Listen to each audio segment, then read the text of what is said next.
আশীর্বাদ দিয়েছি।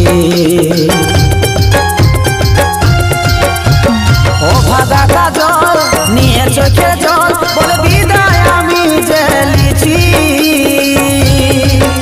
তোর জন্যে এই ব্যাগটা দিয়েছি।